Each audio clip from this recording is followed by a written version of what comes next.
I fell for Skylar the first second I saw her. But Skylar never loved me. Her mom was dying of kidney failure and nobody in her family could scrape together the cash for dialysis. I slid $1 million check across the table and told her she was mine, then shipped her boyfriend Logan off to Europe on an exchange slot so he wouldn't be in the way. She still refused to give me a kid, so I spent the next 18 years raising the baby she'd made with Logan and never once complained. I worked myself into the ground to keep her in Chanel and Panda plush birthday cakes until every doctor in Eastbrook knew me by my exhaustion. On my deathbed, I finally asked the question that had eaten at me for 2 decades. Was there ever a minute you loved me? She looked me straight in the eye and said, never. You're the person I hate most on earth. You murdered my real love and you murdered my life. Apparently, I'd ruined her great romance and her future. All by picking up the tab. This time around I open my eyes and I'm back in the campus pub. A 7-figure check fluttering between my fingers. Uttering the line that's already a campus meme, Skylar. From now on let me take care of you. My frat brothers instantly start the chant, kiss, kiss, kiss. Skylar's eyes go scarlet. She flips the entire table, snatches the birthday cake I spent a month eating ramen to afford, and smashes it to icing shards. The candle stubs smack my cheeks before they hit the floor, and that's when I know for sure I've rewound the tape. Adrian, what do you own that isn't green? You think you can rent me with a few Benjamins? What the hell do you take me for? Keep your filthy money away from my love. She's practically spitting, like I've just offered to buy her soul. Ever since I forced that million on her 3 months ago, I've been the villain in every story she tells, sleazy, dirty, the rich brat who bought the campus queen. Her mom needed surgery and she could have taken out loans. Could have started a GoFundMe, but she didn't. She took my check instead, which apparently makes me the bad guy for taking advantage. People love to remind me that $100,000 loan costs another 100 in interest, and that a girl still in college would be mortgaging her future. They also say crowdfunding is cyberbegging, and the campus queen can't stoop to that. Her pride won't allow it, and there's no guarantee she'd hit the goal anyway. So only my money is supposed to be free. No strings attached. Like it falls out of an ATM in the sky. Adrian, real love is silent sacrifice, no receipts, no refunds. Adrian, if you truly loved Skylar you'd step aside and let her be happy. Adrian, Skylar's heart belongs to Logan. You can chain her body, but her soul stays his. Karma's coming for you. Kidnapper. Her clique backs her up. Rocking Adidas I paid for. Lashes thick with mascara I paid for. Glaring at me like I'm a mugger. I don't say a word. The whole pub falls dead. I pull out a handkerchief, wipe ganache off my chin, and lick a dab from my thumb. Month-old instant noodles flavored like regret. Finally one of the girls tugs Skylar's sleeve. Maybe that was too much. It's just a dumb chant. Adrian threw this whole party for you. He looks actually mad. Skylar studies me with a smirk sharp enough to slice diamonds. Fine, let him dump me if he's got the guts. Deal. We're done. She blinks. Say that again. I drop the soggy handkerchief. We're finished. You're free. Her eyes narrow. What game is this? Want me to call security to escort you out? Color drains from her face. You'd better mean it. Adrian. The clique perks up like meerkats. You'll crawl back. Just watch. Even if he gets on his knees. I won't look at him. Skylar tosses over her shoulder, and they strut out. Chase edges up, sheepish. You're really not chasing her? Chase. We broke up. What's to chase? He flashes a don't kid me grin and pulls out a velvet box. Bought this for my girl. Times are tight, but take it if you need to grovel. Save it. He shrugs. If you ever need backup kneeling. One bro looks less pathetic than one dude alone. We kill a bottle that night. Then another. The bitterness I lugged around last life pours out of me like bad tequila. When we stagger back past the guy's dorm I see her, Skylar crying on the steps while Logan consoles her. They leave campus together. His arm snug around her waist. I actually smile. Nothing twists inside. Next morning I run into Logan at the sink. Rough night, bro. He keeps his eyes on the faucet, grinning like toothpaste ads. One of his wingmen snickers. Who bankrolled their little hotel getaway? Logan puffs up. Skylar paid. Said I should hoard every cent for grad school abroad. Cash that Adrian handed her. Another dude mutters. Guys an ATM and loafers. Threw in the exchange slot too. Give him time. Logan will have him covering full tuition. Room, board, and a personal chef. They cackle. I walk out of the stall drying my hands. Silence splashes the room. Logan swallows, but stays smooth. Adrian, I'll take the slot like you offered, but 50K a year is my floor. Anything else? I ask, polishing a fingernail. He ponders. A condo near campus would help, and I prefer Asian housekeepers. I nod. Speed dial the exchange office on speaker. Adrian, you're actually going, the director crows. The slot's yours. Logan's English scores tanked and his GPA's underwater. Riverdale needs you in Paris, not him. Logan's smug mask cracks. What the hell, man? I head for the door. He chases me. Last night wasn't my fault. She begged to tag along. Last life I stole Skylar because I knew this jerk would shred her. Waste of effort. Talk to the dean, I tell him. I'm done financing your soap opera. Before the bell I slide into lecture. Skylar's clique hiss, thought you were too proud to crawl back. Her Chanel tote bags the aisle seat. Chase saved me. She waits, chin high, for me to kneel and hand over the hospital check. I walk past, grab the bag, and drop beside Chase. Whispers explode. He'll crack. Just watch. I ignore them. After class I need a ride to the Apple store. I tell Chase. Skylar's mom gets discharged tomorrow. If nobody pays, Skylar's problem, not mine. For the first time since I drew breath in this reboot, I feel light. All of a sudden, every last girl in Skylar's clique woke up, their faces curling back into smirks. They probably thought I was about to drop some crazy expensive bribe to win Skylar back. Buy her a present and she's supposed to forgive him. Not happening unless he drops to his knees right at the gate where the whole campus can watch. Exactly. Make him kneel where everyone can see. Skylar pressed her lips together. A flash of disgust darted across her eyes. It was like I was a cockroach clinging to her shoe. Yet she didn't say a word. She clearly loved the spectacle, even while acting like it revolted her. I never could read her mind before, and I didn't need to now. The second the bell rang, I grabbed Chase and headed to the dealership. I'd been eyeing a sports coupe for ages, pinching allowances and birthday money for years. Then Skylar happened, and within months my pile of savings was bone dry. This time around, her mom's follow-up hospital bills had only been paid because I threatened to kill myself if my parents didn't cough up the cash. In my last life, she'd refused to take the check at her birthday party. I panicked for her, begged, almost knelt, and she finally pocketed the money with a grumble. You forced this on me. Don't ever say I reached for it. This life. I didn't hesitate. I spent that exact stack on the coupe. I'd barely signed the paperwork when Skylar's mom called. Little Adrian, what's going on? The hospital just told me my account is empty. How do you forget to pay for my treatment? Should I pull the plug on trusting you with my Skylar? I glanced at the screen, listened to the shriek, confirmed it was my former mother-in-law. Oh, forgot to mention, Skylar and I are over. What? How can you break up with my Skylar? Her screech almost blew out my eardrum. I hung up and blocked the number. Chase stared, jaw slack. You're actually doing this? Even this rich brat knew you don't mess with a future mother-in-law. Once you cross that line, you stay crossed. I nodded. I never joke. Chase flung an arm around me, half sobbing, bro, you finally slammed the brakes before the cliff. He wiped snot and tears on my brand new shirt. I shoved him off, fired up the engine, and dragged him for a joyride. During the drive, Skylar rang again and again, her first real sprint of initiative. I let every call ring out. WhatsApp pings lit my screen. I never looked. Yet I didn't block her. Just let the noise echo. Chase started sweating. You're not going soft, right? Back then, my calls and texts sat unread in her phone. I said, I still remember the crash when the paramedics phoned my wife over and over. She never answered. That was the first time divorce crossed my mind. But the minute I came home and she shoved a bowl of congee at me, I dropped the idea. Looking back, I was pure pathetic. I just want to taste what it feels like to be pursued and ignored for once, I added. Chase exhaled. To celebrate my first coup,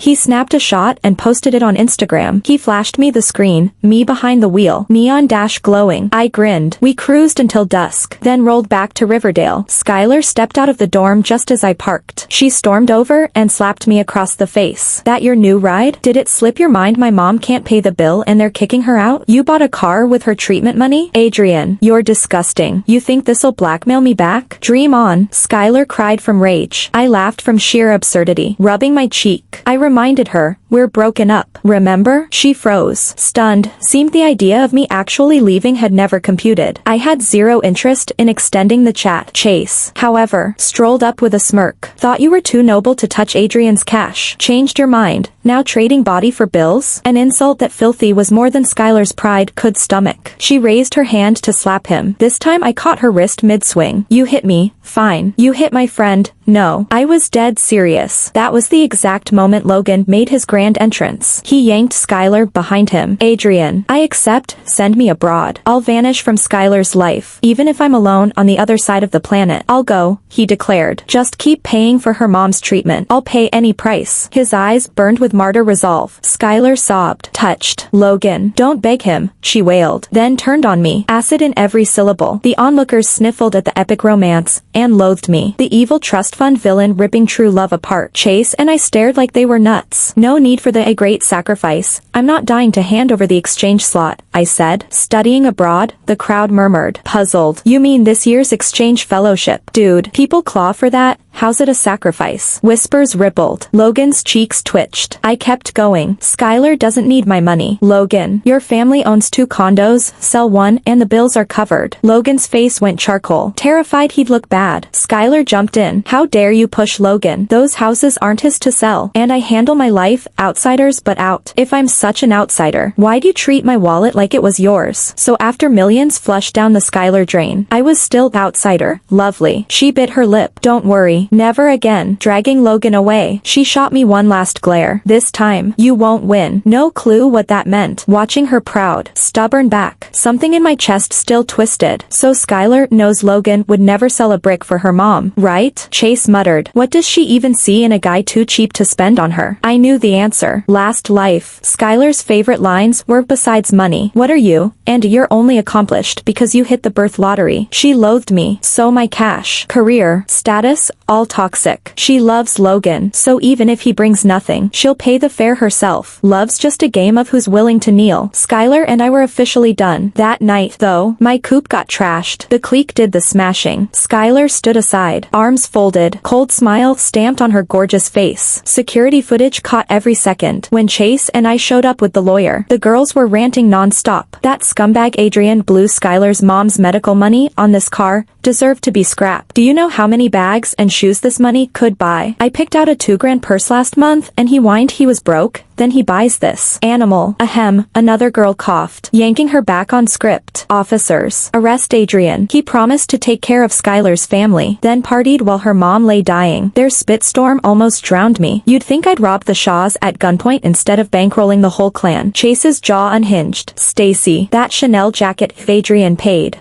Yeah. Faye, those Adidas kicks, his card, right? Mia, that bracelet, birthday gift from him? Leaving out the takeout you ordered on his dime. Every drop of makeup on your faces came crying through Skylar's bestie pipeline. You eat his food, wear his clothes, spray his dollars, then swing hammers at his ride and trash his name. Even streetwalkers in history had more honor. He looked straight at Skylar for the final punch. Her icy mask cracked. I told the lawyer, full legal route. Pay up, lock up. No exceptions. The lawyers on the Caldwell retainer don't bill for figures an hour to play nice. They filed for every dime of damage to the sports coupe, plus the cash those girls had bled from me since day one. Rent, rides, Chanel bags, spring break villas. Grand total, a few $1 million. For the first time the clique's mascara ran faster than their mouths. Adrian, don't blame us, one whined. We only took your gifts because Skylar said it was cool. We were doing you a favor, okay? Skylar, just apologize. Will you?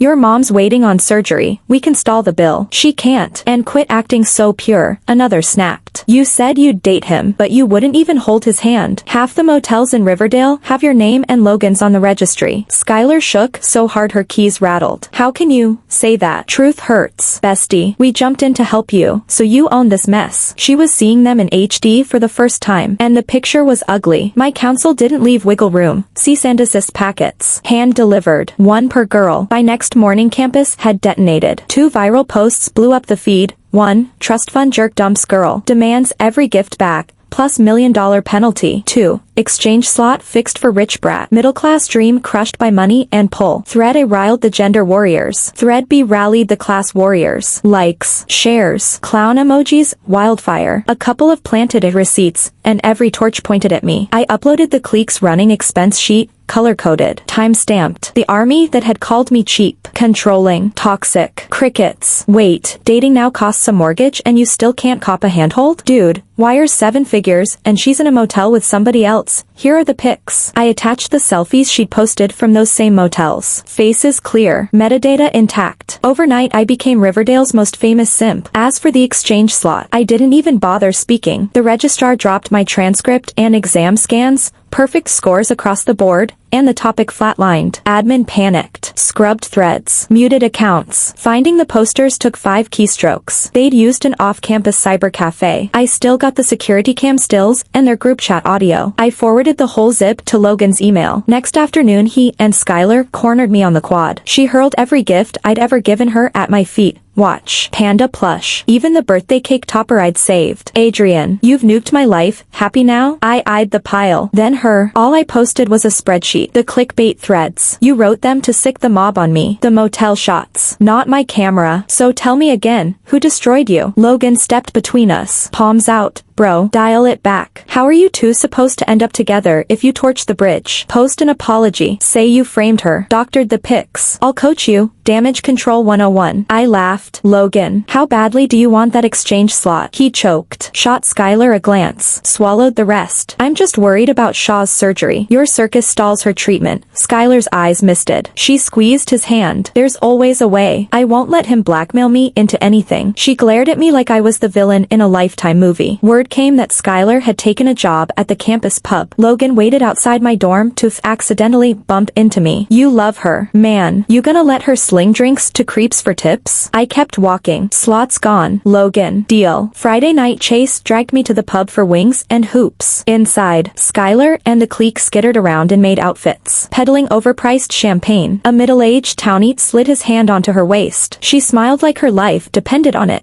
Because it did, then bolted for the restroom and cried where the cameras couldn't see. Plenty of jobs on campus, Chase muttered. Library, labs, tutoring, why this? 10 grand a weekend, someone answered. Cash. I hit the restroom corridor. She was blotting mascara when I offered a tissue. She saw my reflection and smacked my hand away. Enjoying the show. Adrian, proud of yourself. I shrugged. Think whatever you want. I left, then dialed Dad's secretary. 3 days later every tab the clique had run was paid in full, anonymously. Skylar hunted me down outside the bio building, flap of checkbook in hand. We're square. Her crew lifted their chins like resurrected royalty. You heard. Some angel investor took a shine to Skylar, wiped her slate clean at dinner number 2. Unlike certain misers who invoice for stuffed animals, Skylar pressed her palms together, eyes shining. I'm so grateful. Whatever he asks, I'll do it. I'll pay it forward forever.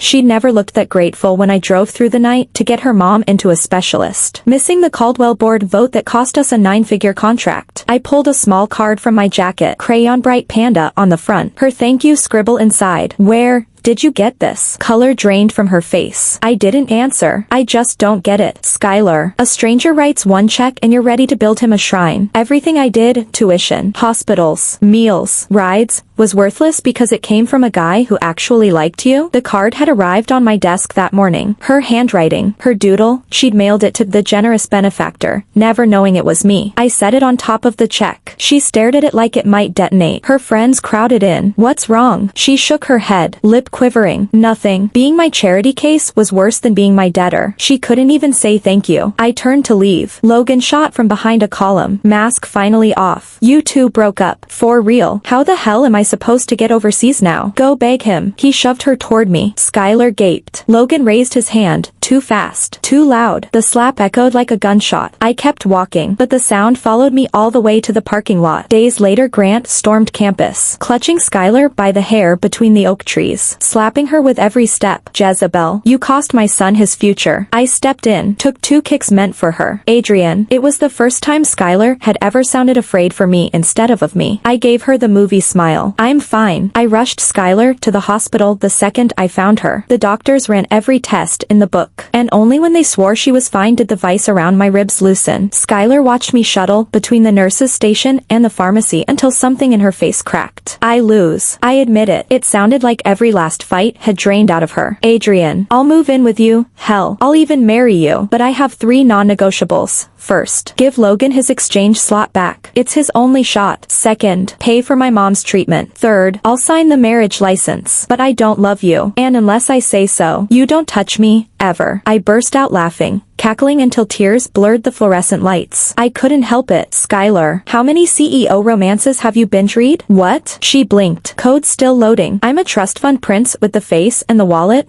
Why would I marry a woman who flat out doesn't love me and still bankroll her? The penny dropped, and outrage flooded her cheeks. Adrian, this is a one-time offer. Take it or leave it. Even now she was convinced I'd fold if she glared hard enough. So I played my ace, the hospital sonogram. 3 weeks pregnant, black and white proof. You thought I was helping out of the goodness of my heart. I only stepped between her and Logan's mom so the kid wouldn't get punched out of existence. No baby, no shackles for the happy couple, and Logan's shameless enough to deny everything. What makes trash like you think you deserve to stand next to me? I slapped the sonogram against her collarbone. In that instant, every grievance from 2 lifetimes detonated. I won't lie. The rush was incredible. Skylar stared at the blurry peanut, then up at me, eyes slicing. Last life you were happy to raise Logan's kid for him, why not this round? She said it evenly, as if she was stating the weather and I was the one throwing a tantrum. That was when it hit me. She remembered everything too. No wonder last time, when she pushed me past my limit, she'd crook a finger and I'd crawl back. This time she hadn't even bothered to bait the hook, she just assumed I was bottomless. I laughed again, but the sound came out free. Didn't you spend an entire lifetime begging me to set you free? Consider it granted. Skylar, I really don't want you anymore. Her big eyes went wide, mascara flakes drifting. What did you just say? Say it again. I spelled it out. Skylar, I'm done. From now on we're strangers. The ice-cool mask shattered. Adrian, you think I'll shrivel without you? Spare me your savior complex. I'll be richer, freer, happier, and me and the man I actually love will watch our child grow up together. I didn't stay for the rest. Take care of yourself, I said, and walked outside the sliding doors. The air tasted like pure oxygen. For the first time I believed I could exhale her out of my system. I decided to enroll overseas, but within days Shaw turned up on campus. She tried to pin Skylar's pregnancy on me and demand reparations. Her wish list was surreal. A mansion for herself, 10 million in retirement cash, and half of Caldwell's assets transferred to Skylar. Otherwise, she lectured my parents. The wedding was off, and she'd take care of the fetus. She even marched to the registrar's office and nearly cost me my exchange slot. Luckily, Caldwell keeps attack dog lawyers on retainer. They subpoenaed receipts, called the cops, and inside a week the truth was public record. Shaw sobbed on the precinct bench. You little slut. A golden dynasty like Caldwell begs to be clung to, and you roll around with broke-ass Logan. My rotten luck, my own idiot daughter, cost me a life of silk sheets. She was already sick. Caldwell didn't waste ammunition. Next, Shaw latched onto the Grant family. The two houses screamed, shoved, and finally agreed the pregnancy should be terminated. Skylar refused. She said she'd drop out and raise the kid on waitress tips. That day, for the first time, Logan yanked his hand away from hers in front of everyone. First time he looked at her with pure disgust. She bit her lip, swallowed every shard of pride, and repeated, I'm not wrong. The afternoon I flew out she showed up at security, belly just beginning to round. I'll give birth, she said, palm curved over the bump, and I'll raise him better than last time. The words were aimed at me, but the vow was to herself, fierce, stubborn. She was 21. I gave a small nod.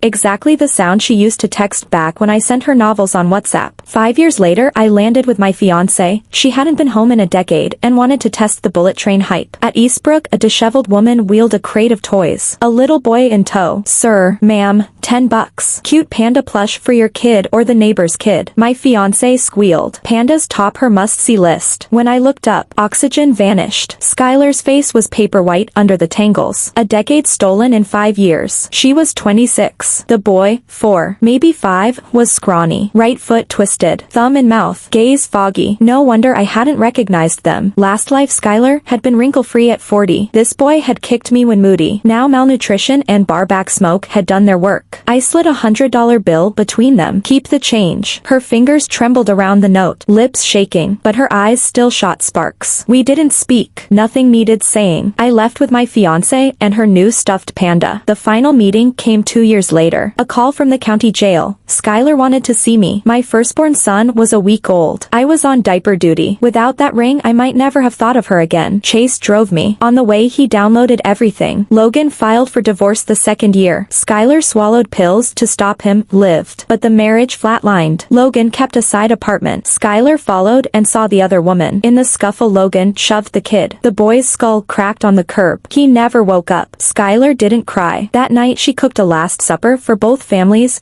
fried rice laced with weed killer. No one made it out. Cops found her sitting at the table, laughing, Chase said, tears all over her face. He sighed, guessing aloud that if she'd chosen me she'd have hated me till I died, then lived large on the settlement, still whining that I'd ruined her fairy tale. Through the glass in the visitation booth sat Skylar, cuffs glinting. You came. Her voice was a whisper, yet the gentlest I'd ever heard it. Go ahead. Laugh. I still lost. She smiled. I didn't laugh. On the drive home I cried, quiet, stupid tears, mourning something I couldn't name. She was 29 when they pronounced her. There was no funeral. A cousin carted the ashes to some ridge and scraped a shallow hole. I stood by the mound until the sun bled out and the weeds rustled. Do you think she ever liked me? Even a little? I asked Chase. The wind answered. Chase only looked terrified. I came down with a fever that lasted 2 years. One lucid afternoon I told my wife the whole story. She squeezed my hand. You've carried enough. The dam broke. I bawled like a kid. Sunlight flooded the room, warm and ordinary, and both lifetimes of rot finally scabbed over.